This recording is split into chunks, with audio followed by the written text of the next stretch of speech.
I'd like you to try something. Can you feel your shirt on your back?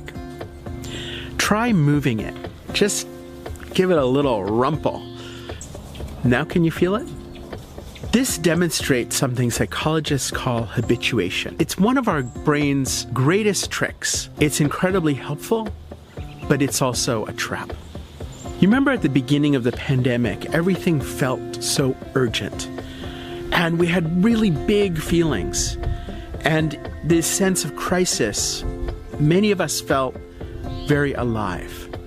Many of us felt a deep sense of fear, a lot of anger, a lot of intensity, a lot of sorrow, but at the same time, a lot of vibrancy. There was a lot of emotional energy. And because our brains are so good at habituating, over time, that just becomes normal. It's what I don't like about this phrase, the new normal. It's falling back asleep.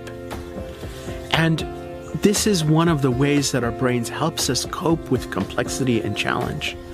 But it's also one of the ways we stop learning.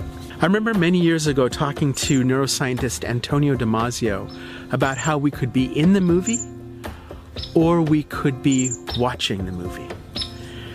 This is a way that our brains shift perspective. And it's also a way for us to handle this challenge of habituation. When we are watching the movie, we're stepped back from our day-to-day lives. We have a different sphere of attention. We're focusing in a different way.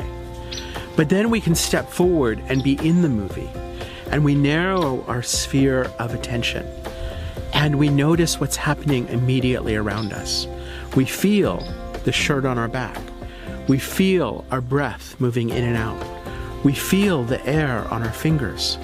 We can feel the light in our eyes. We can breathe in, and we can be in this moment. This ability to shift perspective, it's one of the key tools of social-emotional learning. When we do perspective taking, we're able to see a situation from multiple points of view. It's a form of time travel. We can use our imagination and we can look back and we can see things that used to be. We can see things in the present and we can even imagine things in the future. Perspective taking also lets us look at another person's view and say, imagine what it's like for them. Imagine what it's like for people who are living without a home. Imagine what it's like for people who are dying alone in a hospital. Imagine what it's like for somebody on a small island where there's no virus at all. Imagine what it's like to be 10 years old and not able to see your friends, not able to hug your grandmother. We can shift perspective and we can see the world from multiple views.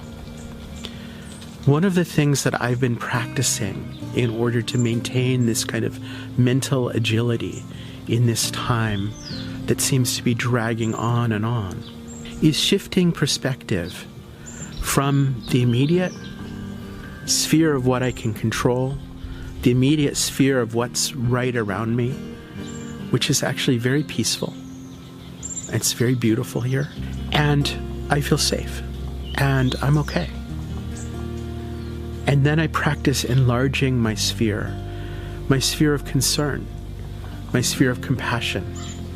And I work on opening my heart to imagine this larger world, to imagine the people in the city down the hill, to imagine the people on another continent, to imagine the dolphins that are swimming somewhere out there, to imagine to places that I've been in the world, to our colleagues who I was talking to this week in Italy and in Dubai and in China and Japan, Latin America and in Africa, and zoom out a little further. And can you see this earth from the moon, floating in space, this beautiful marble? This is a form of perspective taking.